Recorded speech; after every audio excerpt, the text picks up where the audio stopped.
மகாநதி சரியில்ல டுடே எபிசோடில் தேவையில்லாமல் சாரதா கிட்ட வந்து அந்த குடும்பத்தில் இருக்கிறவங்க பிரச்சனை பண்ணிட்டு இருக்காங்க.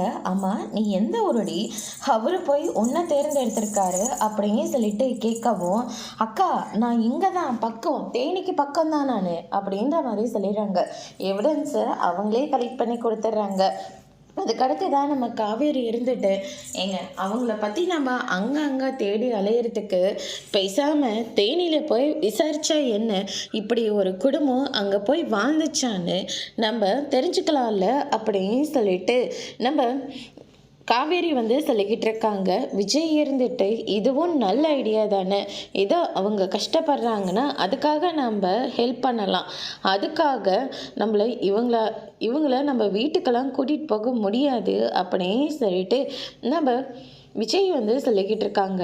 அதுக்கு அடுத்ததாக வந்து பார்த்திங்கன்னா, சரி நாளை விட்டு தேனியில் போய் நான் விசாரித்து பார்க்குறேன், அது மட்டும் உண்மையாக இருந்துச்சுன்னா கண்டிப்பாக இதுலேருந்து ஒரு பங்கை நம்ம கொடுத்து தான் ஆகணும் அப்படின்னு சொல்லிட்டு நம்ம விஜய் வந்து சொல்லிடுறாங்க.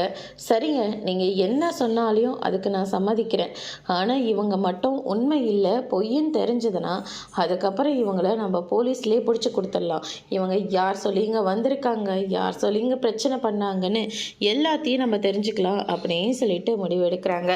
அதோடு இன்னைக்கான பிரம்ம முடிச்சிருக்காங்க. இனி மகாநதி சீரியலில் அடுத்தடுத்து என்னெல்லாம் நடக்க போகுதுன்றதை வெயிட் பண்ணி பார்க்கலாம். தேங்க்யூ.